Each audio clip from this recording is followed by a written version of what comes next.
Welcome back. In today's video, I'm going to show you how I built this toddler bed for my daughter. It is a twin-size bed. It's about 14 inches off the ground, and I made it entirely out of construction-grade pine. I did have to sort through the wood quite a bit to get rid of stuff that had defects and large knots, but overall I think I did pretty well, and it turned out great.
I took the time for this project to properly mill everything, and when I got to finally lay out the headboard and footboard, that ensured everything lined up consistently. I ended up doing 1.5 inch spacing for the slats, and then centered the middle 3 to cancel out any small errors. A miter station with a stop block definitely would have made these cuts easier in terms of repeatability, but cutting everything in batches worked out fine.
The biggest challenge on this project was deciding how to assemble everything.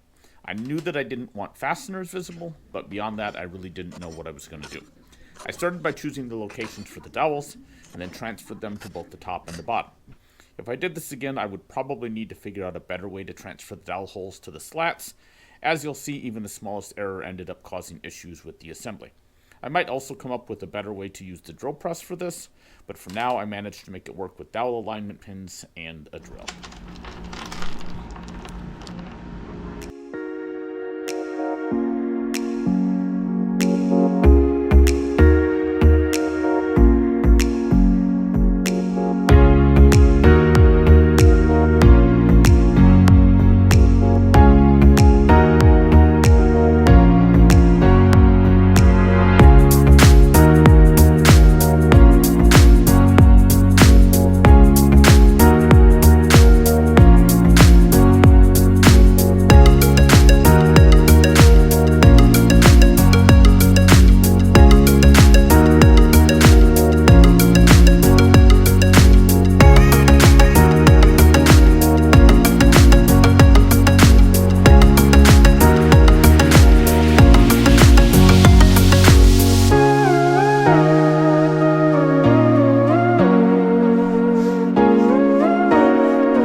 Despite some initial frustrations with alignment, assembly went pretty well. I did cut some small spacers to ensure the spacing was the same top and bottom, and then glued everything together.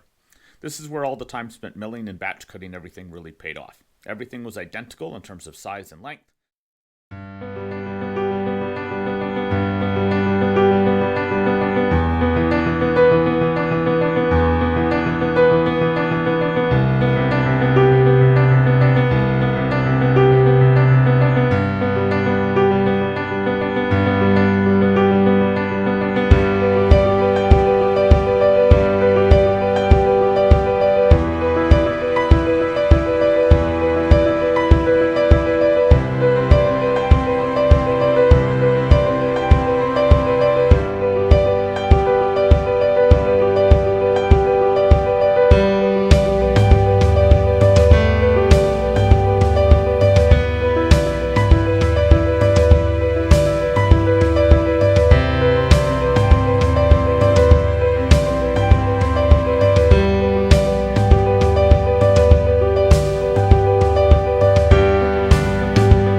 And now on to the final step, which is to create the side rails.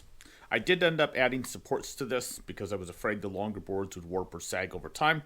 The process for these was the same as everything else. I jointed and planed, I let them sit for a day, jointed and planed again, then cut to width on the table saw. I sanded everything, painted, then sanded between coats as well. The finish turned out perfect, so I'm glad I spent the extra time sanding between coats. All the edges were knocked down with sandpaper, and the edges of the rails were also rounded over with a router.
I hope you enjoyed this longer video. This is a really cool project, one that I've wanted to do for a long time.